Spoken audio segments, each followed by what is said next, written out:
And welcome to another episode of 50 Shades in Grey, where today I am joined by Nina Tara. And Nina Tara is an art psychotherapist.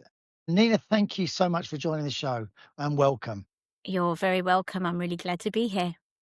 So, Nina, obviously, with art psychotherapists, I don't know anything about this area, but I'm really interested to learn. Okay. So I'm guessing it's therapy by art. Is that Yeah, it's quite a unique way of doing things because we're kind of reaching into the more subconscious part of our thinking because we can get quite analytical, we can get quite left brain, we can get quite trapped into a narrative or replaying something.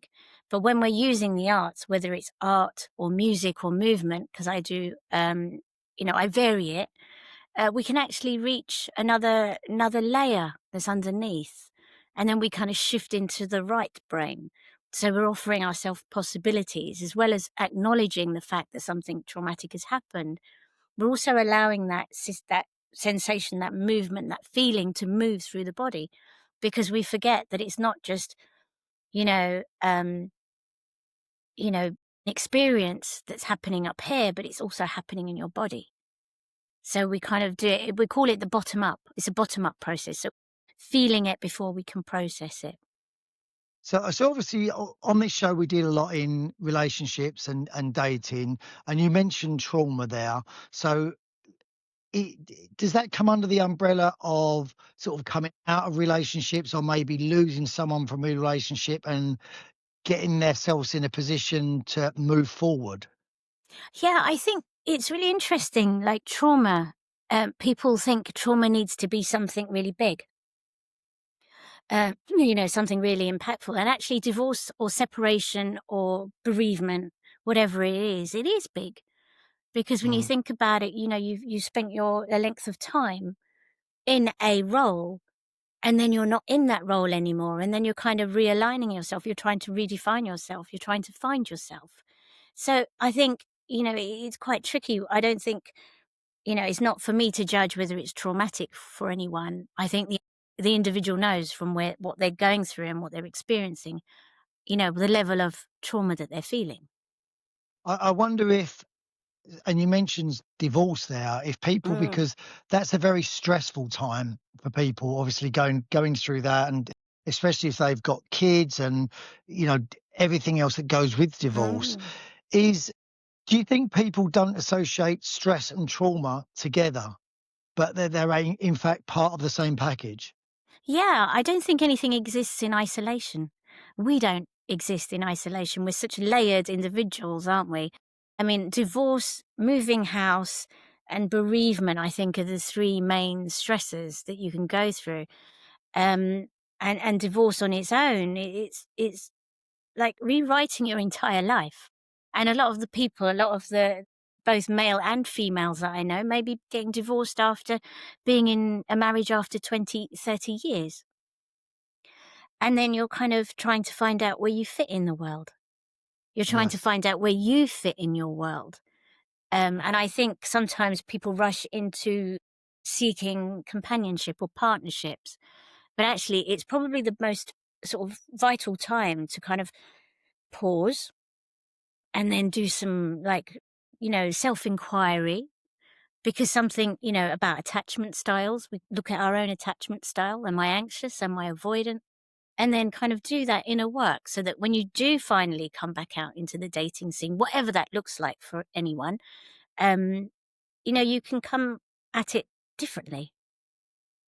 Yeah, I'm in agreement. I think that lots of people, when they come out of a relationship, they think that what they need to do is replace the relationship. Where Mm.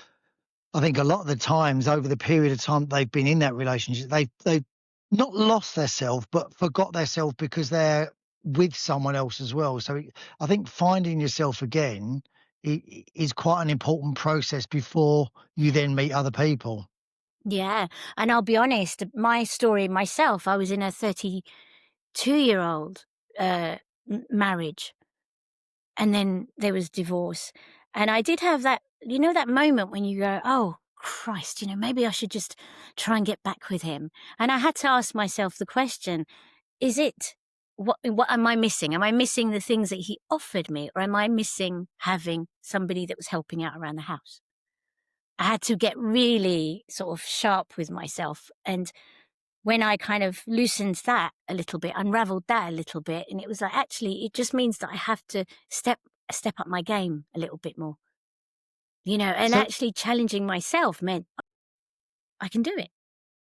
so how did the art therapy was this something that you've always done, or was that a result of the experience that you've had coming out? No, no, it was it's really funny. No, the art therapy happened as an experience of losing my mum. She had dementia and she had renal failure, and I went through this whole process of my own personal development and grief. And I think the other thing about divorce is we need to kind of allow grief to exist in that space. Um, and so when I was going through that, I kind of got a little bit disenfranchised with my own work. I was working for very many years as a graphic designer. And so I went through my therapy and the bereavement therapy. And the therapist actually said to me at one point, I don't think this is about your mum. I think this is about your marriage. And so, Wow. yeah. And so I went through the training. I retrained at a much later time in life. And part of that training meant that we had to be in our own personal therapy. And it was the first time I'd been in art therapy because I thought, well, actually, if I'm going to train as an art therapist, I want to know what that feels like to participate in it. Yeah. And over the course of those years, things started to unravel, and I started to understand actually the things that I was accepting were because I had grown up that way. I grew up with, with that behavior that was narcissistic. So I didn't know that what I was receiving in my marriage was any different. Mm. And so the art psychotherapy actually helped me look at my own behavior patterns and my own needs and and that kind of unraveled a lot for me. So I think it probably helped me see more of myself in the relationship. And then when you bring that into a relationship, obviously, what I would say, if you can work together, if both partners are kind of in agreement, go to therapy, try and make it work. But it wasn't working in this instance. So yeah, I made the big decision. I So left. obviously there's lots of different types of therapy now, and Mm, I think it's from sort of my era. It was something that was very much looked at as upon, well, you must be quite weak if you're going to therapy. You shouldn't mm, need therapy. Whereas now, I think it's welcomed a lot more, mm. because it's about talking. But obviously, so how do people sort of think, right? I'm going to do art therapy as opposed to maybe going speaking to a therapist. How do they arrive at that, and how do they arrive at you? Is it all right to swear?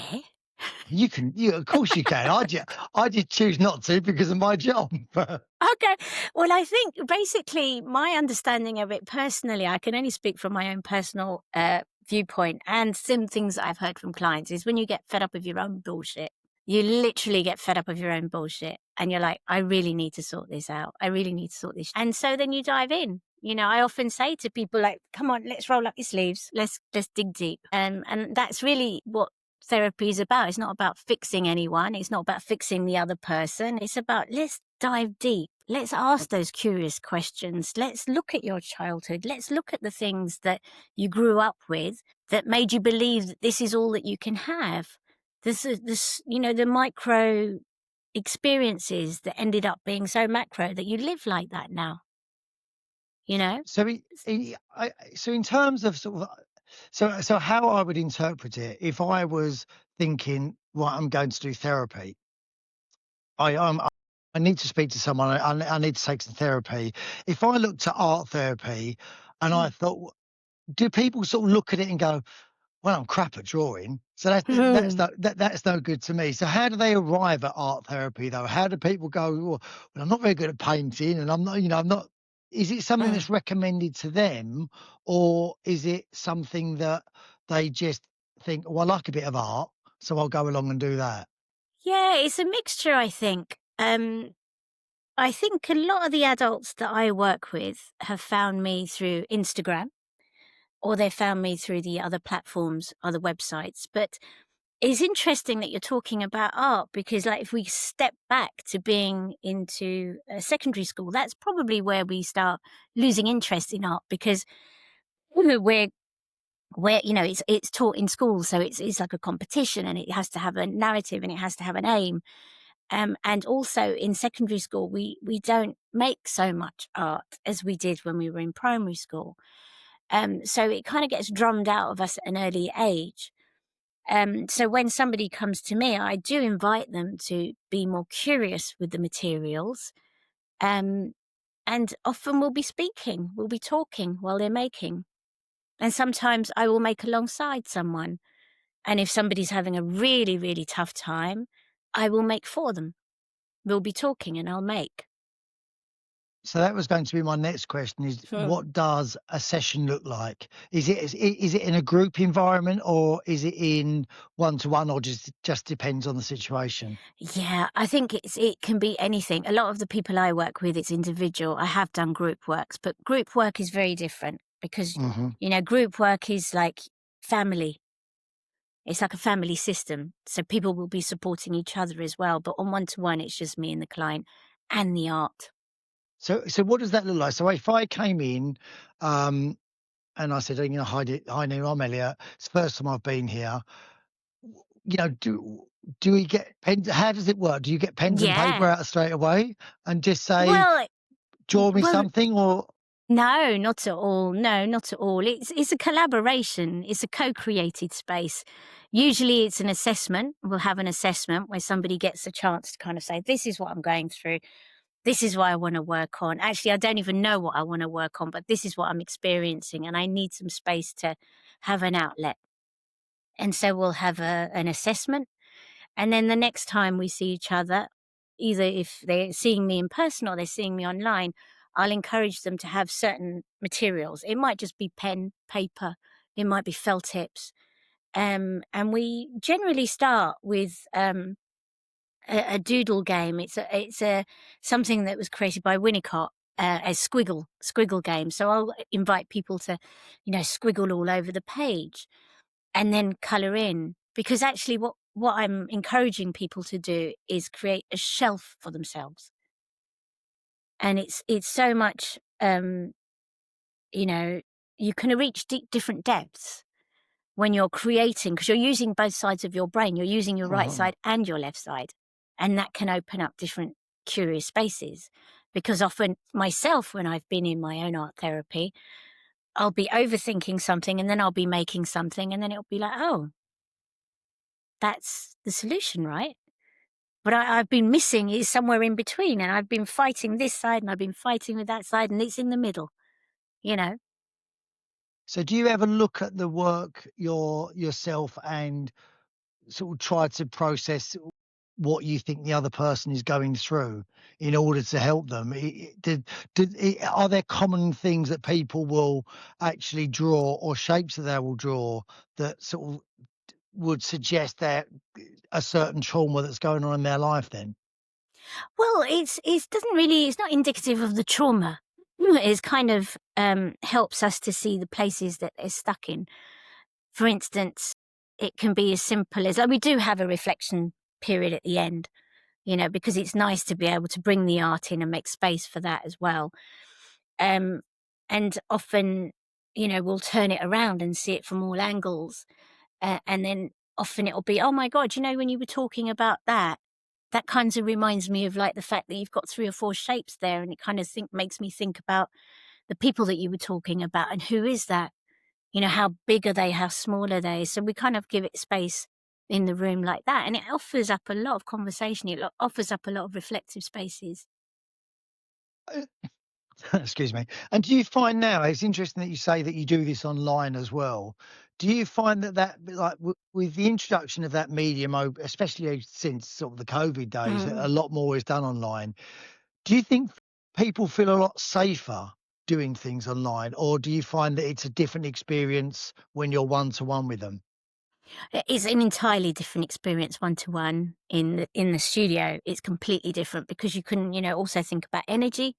You're picking up of somebody's energy, and I think it's really interesting because when COVID happened and we had to all go online, and some of the, trainings that we'd be in, there'd be young, newly qualified therapists with their own therapists, and we're all in the same training because it leveled the playing field, and we all had to Yeah. learn, a new tool.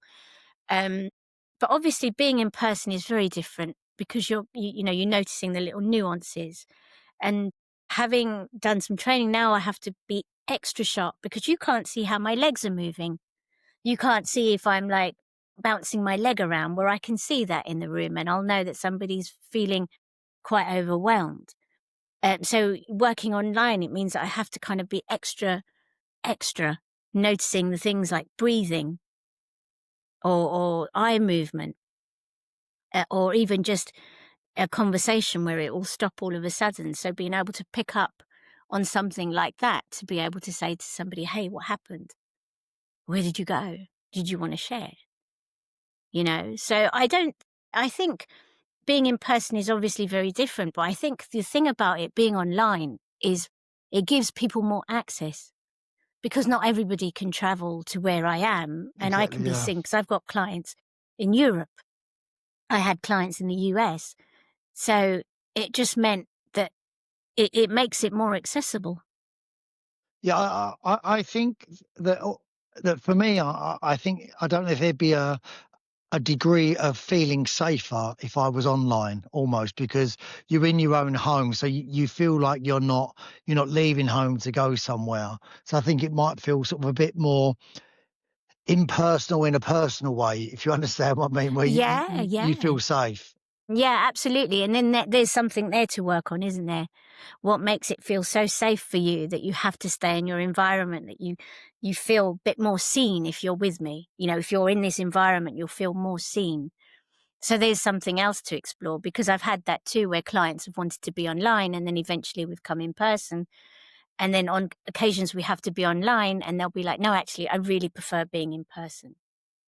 So is the art side of the therapy a tool that goes alongside of them actually talking through their issues and their problems with you as well? So it almost sets them free a little bit from overthinking what they're Mm, saying because they're the other side of their brain is concentrating on what they're doing on the paper or making, yeah, I should say. yeah, yeah. Yeah, because it really does free up an unconscious process. I mean, in my own, therapy, I remember once working with my therapist and I was using clay, and I was talking about something really, really tricky, and this was when the whole situation around my marriage was unraveling for me.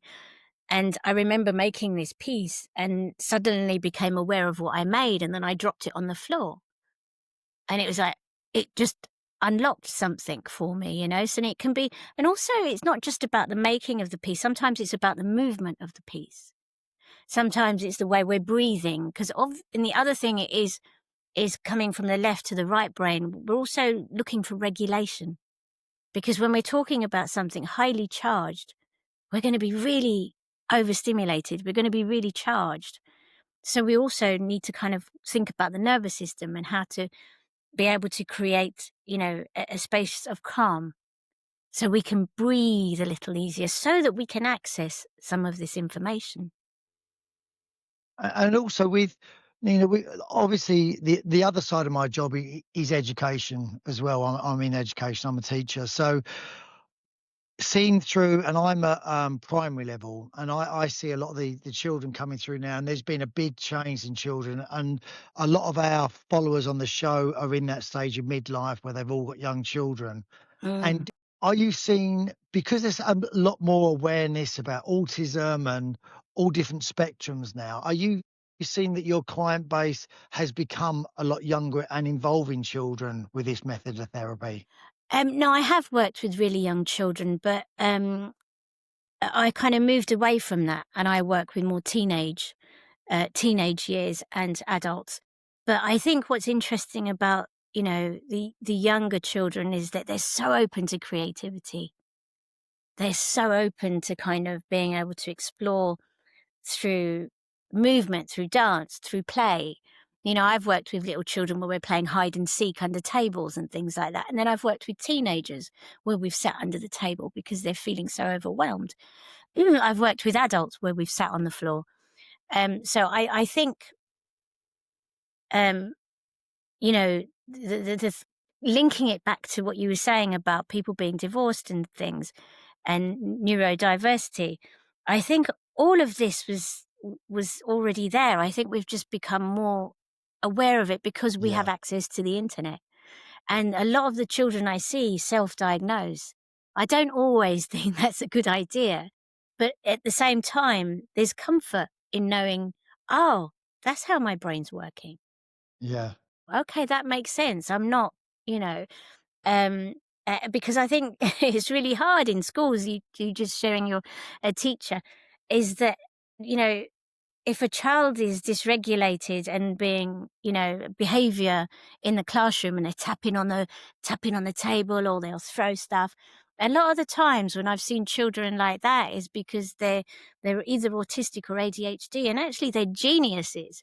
And what you're teaching them is low level for them, and they need some more yeah, stimulation because, stimulus, you know, yeah, um, and so we kind of work on actually how do we bring you back into a space, and then I work within in the school to say, okay, we need to support this child in this way, or maybe we need a space where if the child becomes like this, then they can leave the room and they can go and access the inclusion room, or they can, you know, whatever room there is, so they can come down and then reintegrate into the classroom.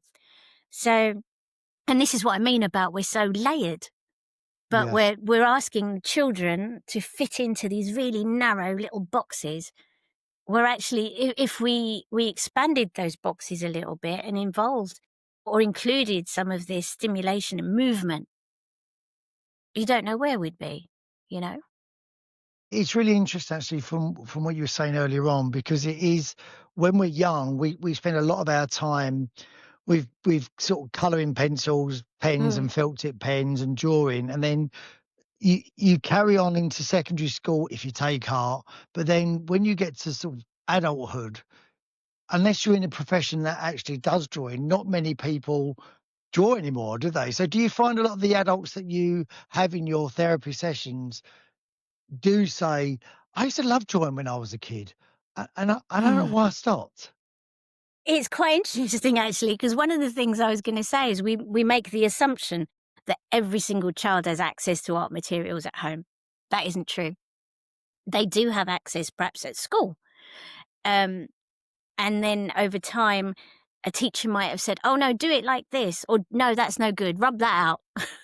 And then, you know, you kind of feel really shit about what you're doing because it's like, "Well, this was supposed to be good." I was, you know, and so I don't know many adults that have said, "I used to be really good." I know a lot of adults that have said, "I really struggled at school because it was never good enough."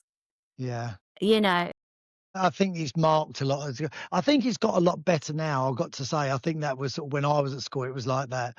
Because I always Yeah. remember I'd always do nice pictures in pencil and then ruin them because I had to colour them in or paint them. And it was like, "That was really good. Why did you make me paint it? It's just rubbish now." We'll have to have a session, Elliot, because I actually encourage people to make something, then we scrunch it up, and then we unravel it, and then we scrunch it up again. So there is nothing, you know, there's nothing that's not perfect, you know? I think it's all a matter of kind of the way you perceive it. So, you know, just to finish up on, if for the people that are watching out there, if they are going through some sort of trauma, how would you like signpost them towards doing art therapy and coming to see you? You know, what would you say to them? Uh, They can find me on the website. It's www.courageousart.co.uk. I hope I've said that right. My tongue got twisted I'll then. take everything in anyway, Dina, don't Thank worry. you. You can find me on Instagram too as courageous_art_therapy. You basically need to just Google Nina Tara and I'll probably pop up somewhere being mischievous.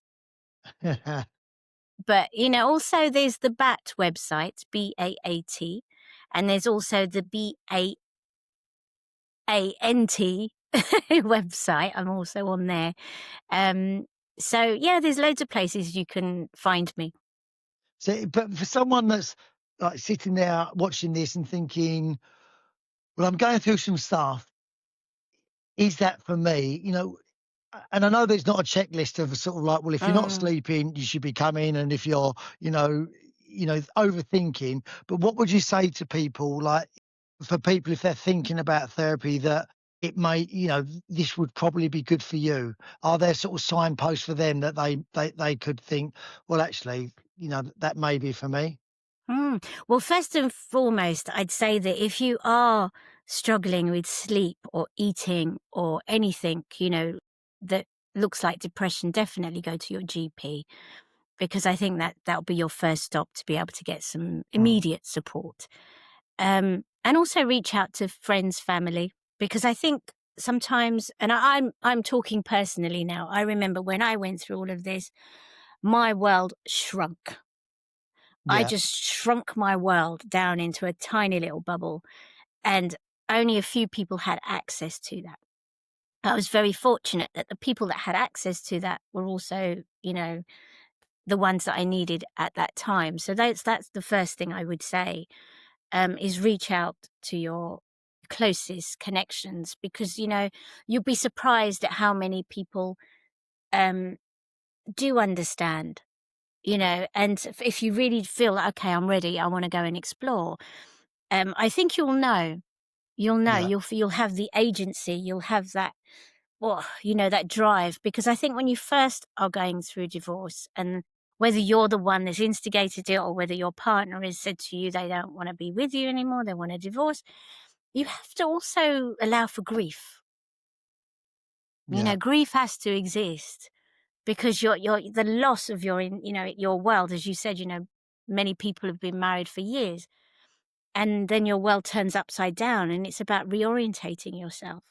It's about finding your feet again. And once you've found your feet, and then you're like, okay, ready, I'm ready to explore, then yeah. Then it's time to maybe look for Yeah. some help and Yeah. uh, Yeah. different medium to that. Well, Nina, Yeah. listen, thank you so much for your time and thank you for coming on.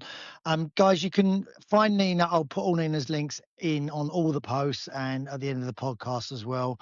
And if that's something that you feel that you could use, obviously reach out to Nina.